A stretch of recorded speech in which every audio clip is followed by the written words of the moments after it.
While many Americans are celebrating the inauguration of Barack Obama as the 44th President of the United States, many around the world are saying goodbye in their own special way to George W. Bush, who has just ended his 8-year presidency, which has been full of controversy. Hundreds gathered at what organizers dubbed a special shoes-throwing farewell party for President Bush, at the same time that President Barack Obama was being inaugurated in Washington, D.C. People were asked to bring their own shoes and hurl them.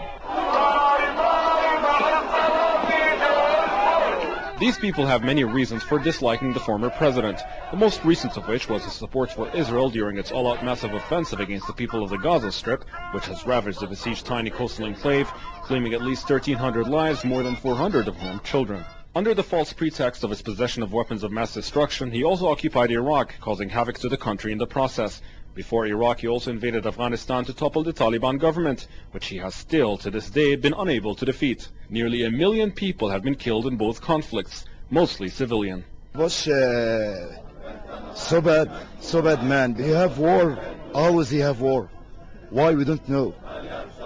I think he is not human. We want to tell all the world this message that we are suffering in Palestine, in Baghdad, and he is the first one who supported all these things.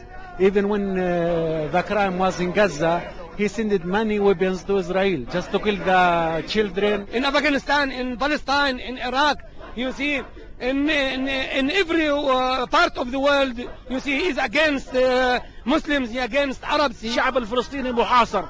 The Palestinian people in Gaza are besieged, and they have been bombed by the US-backed Israelis, and no one was spared, not even mosques and schools.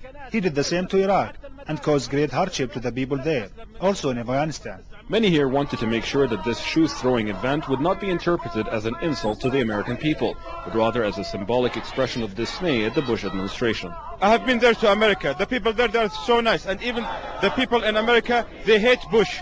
Because Bush, he destroyed a lot of things. We don't hate the people there, because they are like us. We hate the people that they support the crime. We don't hate you. You are our brothers in the peace. We hate you, this criminal George Bush. Many hope that the new president, Barack Obama, will signal a real change in U.S. foreign policy. I hope he will feel after all this massacres that took place in Gaza, he will feel more with the Palestinian people, with the Arab people, with our right to go back to our home again. As Americans celebrate the arrival of Obama to power, many here are waiting to see if he will bring forth the kind of change that they look forward to, in the way the United States conducts itself overseas. Tariq Al-Farra, Press TV, Amman.